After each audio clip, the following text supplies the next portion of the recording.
Hello दोस्तों, राधे राधे। कैसे हो आप सब? आशा करती हूँ आप सभी अच्छे होंगे। स्वागत है आपका फिर से एक नए ब्लॉग में। तो बस सुबह का समय, सुबह सुबह ही आज ब्लॉगिंग शुरू कर दी है।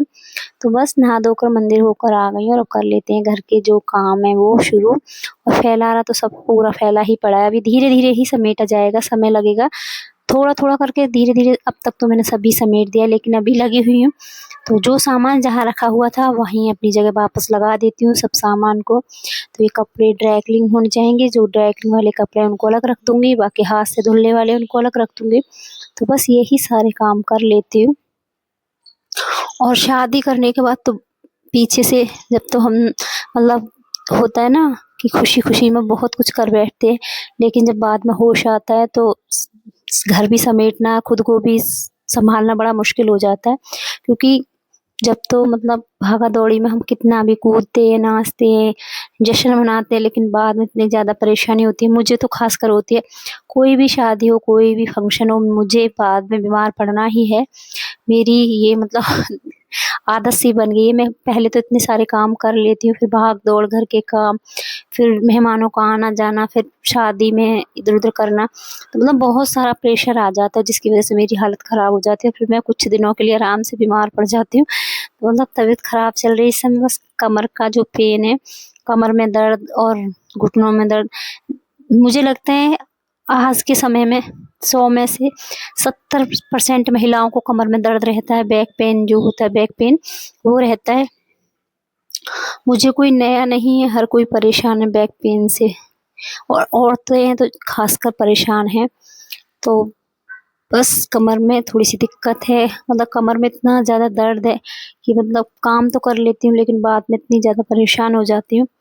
तो फ़िलहाल तो बस अपने धीरे-धीरे कामों में लगी हुई हूँ, धीरे-धीरे काम करती रहती हूँ, लगी ही रहती हूँ घर में कुछ ना कुछ काम करने में। तो बस आज बच्चों को मन था नाश्ते में कुछ अच्छा बना दो, बहुत दिन हो गए हैं ऐसा-वैसा खाते हुए। क्योंकि देखो बच्चे ज़्यादा ना तो पकवान खा सकते हैं, ना ही ज़्यादा दिन घर का खाना अच्छा लगता है। मतलब बच्चों का मन बदलता रहता है, बच्चों के साथ-साथ बड़ों का भी मन ऐसा ही हो जाता है। लगातार शादियाँ चल रही हैं, पकवान चल रहे हैं, तो बस मन थोड़ा उब गया है सब कुछ खाकर। तो ये क्या होता है कि ज़्यादा पकवान भी नहीं अच्छी लगती है, सब चीज़ समय-समय से ही अच्छी लगती है और कभी-कभी ही हर चीज़ अच्छी लगती है। तो बस ज़्यादा पकवान खाते-खाते सभी उब गए हैं, तो आज बना लेते हैं बचे हुए ब्रेडों का नाश्ता। तो ये बचे हुए ब्रेड रखे हुए थे, इनको ही ये अच्छे टाइट हो गए हैं, तो इनको ही मिक्सी में पीस कर इनका चूरमा बना लिया है बिल्कुल बारीक सा। और आलू उबाल दिए थे, आलू ठंडे हो गए हैं, उनको भी ठंडा करके मैश कर लिया है। साथ में बेसन ले लिया है, बेसन को भी छान लूँगी, थोड़ा बेसन लूँगी। और बस कुछ बेसिक से मसाले, नमक, मिर्च, धनिया, तो थोड़ा-सा गरम मसाला, कुछ लहसुन की कलियाँ, साथ में एक हरी मिर्च और थोड़ा-सा अदरक का टुकड़ा, इनको सबको कूट कर आपस में अच्छे से और इस पेस्ट में ही मिला लूँगी। साथ में बनाई थी हरे धनिये की चटनी, कुछ मसाला चटनी का भी डालूँगी क्योंकि चटनी में डाली थी खटाई, तो हल्का खट्टापन देने के लिए चटनी का जो पेस्ट था वो भी मिला दिया था लास्ट में। क्योंकि उज्जवल बोल रहा था मम्मी थोड़ी-सी चटनी भी डाल दो, इसमें अच्छा स्वाद आ जाएगा। तो चटपटा नाश्ता बचे हुए ब्रेडों से बनाऊँगी आज, देखते हैं कैसा बनता है। तो बस यहाँ आलू और बेसन को अच्छे से मिला लूँगी। बच्चों का मन था कि समोसे खाएँगे, समोसे बना दो, लेकिन समोसे मैंने इसलिए नहीं बनाए क्योंकि वो तले जाते हैं, उनमें बहुत ज़्यादा तेल लगता है। फिर पकवान अभी खाया तो ये बहुत ही कम तेल में, बहुत ही कम तेल में ये फ्राई हो जाते हैं। आप चाहो तवे तवे पर फ्राई कर लो, चाहो तो आप कढ़ाई में फ्राई कर लो। पहले मैंने इनको तवे पर ही फ्राई किया था, बाद में मुझे जल्दी थी तो मैंने इसलिए इनको कढ़ाई में डाल दिया था। क्योंकि कढ़ाई में जल्दी चीज़ तैयार हो जाती है, तवे पे थोड़ा-सा समय लगता है। तो बस यहाँ बैटर पूरा अच्छे से तैयार हो गया है, सब कुछ मैंने मिला लिया है और छोटे-छोटे इसके गोले बनाऊँगी। गोले बनाकर इसको ब्रेड से अच्छे से लपेट दूँगी ताकि क्रिस्पीपन आ जाए इसमें। और थोड़ा-सा जो चूरमा था ब्रेड का वो इस और यहाँ बैटर में ही इतना डाल सब दिया कुछ था। करते करते पता नहीं मैंने कितनी बार हाथ धुले हैं, क्योंकि बार बार हाथ धुलने पड़ते हैं सब कुछ मैशने के लिए। क्योंकि हाथ से करो तो बार बार हाथों को भी साफ़ रखना पड़ता है, तो बार बार हाथ धोकर आ रही थी और आधा समय तो ऐसे ही निकल जाता है मेरा बार बार हाथ धोने में।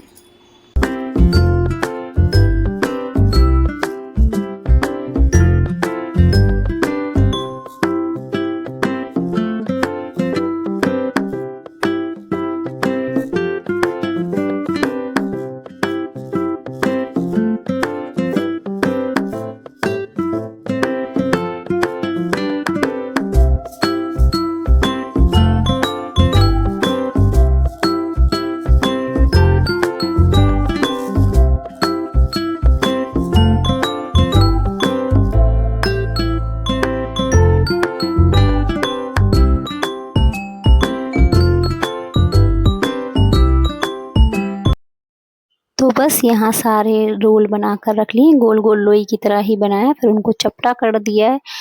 जैसे कि हम आटे की लोई बनाकर उसको चपटा करते हैं, उसके बाद पलोथन लगाते हैं, सूखा आटा लगाते हैं, जैसे सूखा आटा लगाते हैं उस तरह से मैंने इसमें ब्रेड लगा दिया है। तो इससे क्या है कि बहुत ही क्रिस्पी बनते हैं, लेकिन ये साथ साथ खाए जाते हैं तभी बात, नहीं तो बाद में ये नरम पड़ जाते हैं, क्योंकि इसमें आलू है, आलू की वजह से ये हल्के से नरम हो जाते हैं। अगर इसमें अरारोट होता तो ये नरम नहीं होते।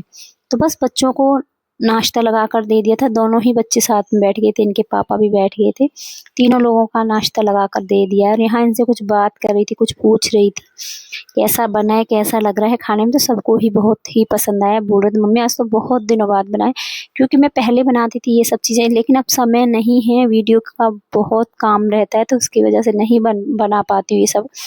और अगर बनाती भी हूँ तो कभी कभी कैमरे से हटकर ये सब चीज़ें बना पाती हूँ। जल्दी इतनी रहती है कि कोई भी चीज़ कैमरे में नहीं दिखा पाती हूँ, तो बस जल्दी थी, मुझे सोचा चलो अब फटाफट कढ़ाई में बना लेती हूँ, बच्चों को तो बना कर देती है, समय लगता है, धीरे धीरे सेकने होते हैं मीडियम स्लो गैस पर। तो यहाँ बच्चों ने तो खा लिया था चटनी के साथ और मीठी सॉस के साथ, और मैंने अपने लिए रख दी थी यहाँ पर चाय बनने, मैं तो चाय के साथ ही खाऊंगी।